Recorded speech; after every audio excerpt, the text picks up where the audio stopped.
जय हिंद दोस्तों, मैं प्रियांशी वर्मा आप सभी का स्वागत करती हूँ आपके अपने चैनल विद्यापथ इंजीनियर्स में। आशा करती हूँ आप सब अच्छे और बेहतरीन होंगे। आज हम करने जा रहे हैं अपनी 76 क्लास करंट अफेयर्स की। आज की क्लास का हमारा पहला क्वेश्चन है, हाल ही में विश्व शरणार्थी दिवस कब मनाया गया है? हाल ही में विश्व शरणार्थी दिवस कब मनाया गया है? 18 जून, 20 जून, 19 जून, इनमें से कोई नहीं है।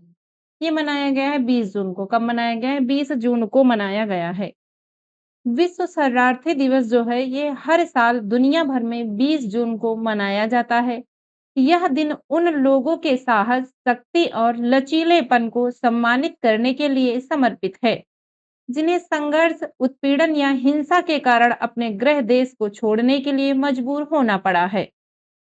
संयुक्त राष्ट्र महासभा ने आधिकारिक तौर पर दिसंबर 2000 में इस दिन की घोषणा की थी और पहला विश्व शरणार्थी दिवस 20 जून 2001 को मनाया गया था।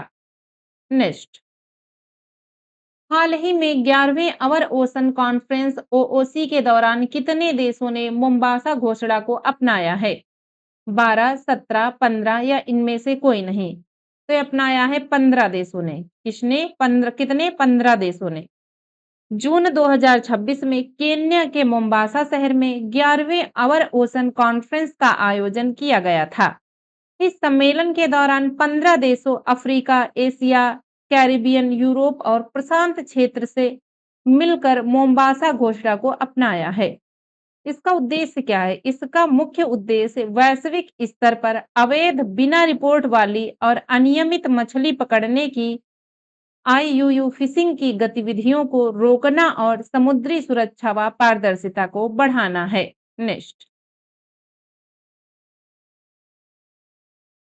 हाल ही में CBN at the rate 361 degrees polymath नामक किताब का विमोचन हुआ है। इसे किसने लिखा है? इसे लिखा है सुकामूरी श्रीनिवास प्रसाद। किसने लिखा है? सकामूरी श्रीनिवास प्रसाद ने लिखा है। वरिष्ठ लेखक और वरिष्ठ पत्रकार और रेपटिकोमस के मुख्य संपादक सकामुरी श्रीनिवास प्रसाद ने इस पुस्तक को लिखा है। किन्होंने?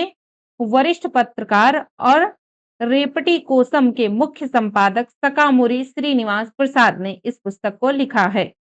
सेवानिवृत्त आईएएस अधिकारी केवी सत्यनारायण द्वारा इस पुस्तक का अंग्रेजी में अनुवाद किया गया है। नेक्स्ट, हाल ही में किस राज्य के जसदान पटारी संदूक को जीआई टैग मिला है? ये मिला है केरल, उड़ीसा, गुजरात, इनमें से कोई नहीं। तो ये मिला है गुजरात। किस देश को? गुजरात देश को। उत्पाद का नाम क्या है? जसदान पटारी। यह मुख्य रूप से सागौन की लकड़ी से बना एक पारंपरिक संदूक या बॉक्स होता है, जिस पर पीतल और तांबे की आकर्षक नक्काशी की जाती है। यह हस्तशिल्प जो है गुजरात के राजकोट जिले के जसदान तालुका से संबंधित है। इसे हाल ही में वर्ष 2025-26 के लिए भौगोलिक संकेतक रजिस्ट्री द्वारा जीआई टैग प्रदान किया गया है, जो इस पारंपरिक कला को कानूनी संरक्षण और वैश्विक पहचान प्रदान करता है। नेक्स्ट,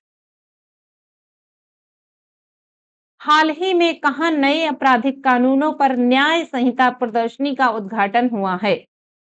तो ये हुआ है पुणे, चेन्नई, कोलकाता, पुडुचेरी। तो ये हुआ है पुडुचेरी में। कहाँ हुआ है? पुडुचेरी में।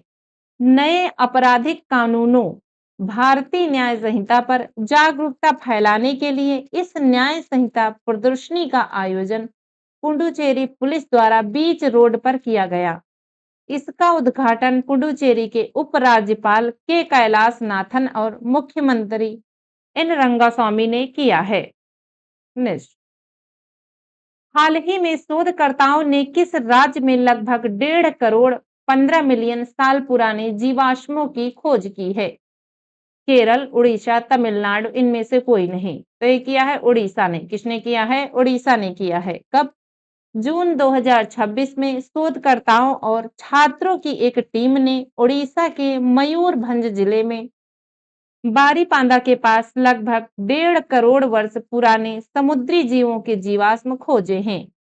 इस खोज में प्राचीन शार्क के दांत, रीढ़ की हड्डी के हिस्से, मछलियों की हड्डियां और मोलस्क के खोल शामिल हैं। ये जीवाश्म भूवैज्ञानिक इतिहास के मियोसीन युग के हैं। इस खोज से स्पष्ट संकेत मिलते हैं कि वर्तमान में जमीनी इलाका माना जाने वाला बारी पांदा का यह क्षेत्र लाखों साल पहले एक उथले समुद्र के नीचे डूबा हुआ था।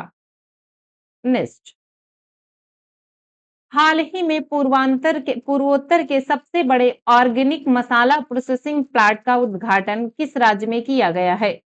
ये किया गया है मेघालय में। कहाँ किया गया है? मेघालय में किया गया है। केंद्रीय वित्त मंत्री निर्मला सीतारमण ने जून 2006 में मेघालय की रिभोई जिले के भोइरिमबोंग में पूर्वोत्तर भारत के इस सबसे बड़े ऑर्गेनिक मसाला प्रोसेसिंग प्लांट का उद्घाटन किया है। इसकी क्षमता कितनी है? इस संयंत्र की जो वार्षिक प्रसंस्करण क्षमता है वो 10,000 मीट्रिक टन से अधिक है। इस प्लांट से मेघालय और पूरे पूर्वोत्तर क्षेत्र के लगभग 5500 जैविक ऑर्गेनिक किसानों को सीधे तौर पर लाभ मिलने की उम्मीद है। नेक्स्ट, हाल ही में 14वां मिस ग्रैंड इंटरनेशनल 2026 किस देश में आयोजित किया जाएगा? नेपाल, मालदीव, भारत, इनमें से कोई नहीं। तो ये किया जाएगा भारत में। कहाँ किया जाएगा? भारत में। 14वां मिस ग्रैंड इंटरनेशनल 2026। भारत पहली बार इस वैश्विक सौंदर्य प्रतियोगिता की मेजबानी करने जा रहा है। इसकी गतिविधियां भारत के प्रमुख शहरों जैसे नई दिल्ली, जयपुर और आगरा में आयोजित की जाएंगी। यह प्रतियोगिता सितंबर और अक्टूबर 2026 के दौरान आयोजित होने के लिए निर्धारित है। नेक्स्ट, हाल ही में भारत की प्रमुख अंतरराष्ट्रीय प्रदर्शनी भारत बिल्डकॉन 2026 का आयोजन कहाँ किया गया है? मुंबई, नई दिल्ली, कोलकाता, इनमें से कोई नहीं। तो ये किया गया है नई दिल्ली में। कहाँ? नई दिल्ली में। भारत बिल्डकॉन 2026 प्रदर्शनी का नाम है। यशो भीम जो है यशो भूमि कन्वेंशन सेंटर नई दिल्ली। कहाँ? यशो भूमि कन्वेंशन सेंटर नई दिल्ली। उद्घाटनकर्ता कौन है? केंद्रीय मंत्री मनोहर लाल खट्टर और राज्य मंत्री जितिन प्रसाद है। यह भवन निर्माण सामग्री और निर्माण उद्योगों से संबंधित भारत की सबसे बड़ी अंतरराष्ट्रीय प्रदर्शनियों में से एक है। नेक्स्ट, हाल ही में बेंगलुरु स्थित सरकारी एआई स्टार्टअप सर्वम एआई भारत का कौन सा यूनिकॉर्न बन गया है? ये बन गया है 130वां। कौन सा बन गया है? 130वां यूनिकॉर्न स्टेटस। बेंगलुरु स्थित एआई स्टार्टअप सर्वम एआई ने अपने सीरीज बी फंडिंग राउंड में $234 मिलियन जुटाकर $1.5 बिलियन का मूल्यांकन हासिल किया है, जिसके साथ ही यह भारत का 130वां यूनिकॉर्न बन गया है। नेक्स्ट, हाल ही में न्यू डेवलपमेंट बैंक एनडीबी में शामिल होने वाला पहला मध्य एशियाई देश कौन बन गया है? ये बन गया है कजाकिस्तान, तजिकिस्तान, उज्बेकिस्तान, इनमें से कोई नहीं। तो ये बना है उज्बेकिस्तान। जून 2006 में Uzbekistan new development bank NDB का 10वां सदस्य और शेयर धारक बना। इसके साथ ही वह इस बैंक में शामिल होने वाला मध्य एशियाई देश बन गया है। इसे पहले ब्रिक्स डेवलपमेंट बैंक के नाम से जाना जाता है। इसकी स्थापना वर्ष 2015 में ब्रिक्स देशों जैसे ब्राजील, रूस, भारत, चीन और दक्षिण अफ्रीका द्वारा की गई थी। नेक्स्ट, हाल ही में भारत का पहला परमाणु इंजीनियरिंग डिजाइन उत्कृष्टता केंद्र कहाँ स्थापित किया गया है? IIT Mumbai, IIT Hyderabad, IIT Madras या इनमें से कोई नहीं। तो ये किया गया है आईआईटी हैदराबाद। कहाँ किया गया है? आईआईटी हैदराबाद। भारतीय प्रौद्योगिकी संस्थान हैदराबाद भारत का पहला परमाणु इंजीनियरिंग डिजाइन उत्कृष्टता केंद्र स्थापित करेगा। इस केंद्र की स्थापना के लिए आईआईटी हैदराबाद ने फ्रांस की बहुराष्ट्रीय कंपनी दसाल्ट सिस्टम और सीप इंडिया के साथ त्रिपक्षीय समझौता ज्ञापन पर हस्ताक्षर किए हैं।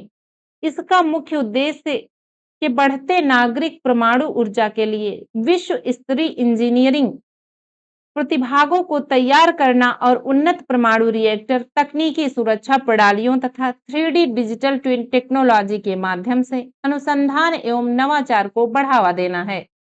नेक्स्ट, हाल ही में भारत का सबसे ऊंचा विंड टरबाइन किस राज्य में स्थापित किया गया है? उड़ीसा, महाराष्ट्र, कर्नाटक, इनमें से कोई नहीं। तो ये किया गया कर्नाटक में। कहाँ? कर्नाटक में। जून 2026 में न्यूएबल एनर्जी कंपनी द्वारा इसे लॉन्च किया गया है। यह विंड टरबाइन S175 कर्नाटक के विजयनगर जिले में स्थापित किया गया है। यह भारत का सबसे ऊंचा और सबसे शक्तिशाली पवन टरबाइन है। आज के लिए बस इतना ही। मिलते हैं अपनी नेक्स्ट क्लास में। धन्यवाद।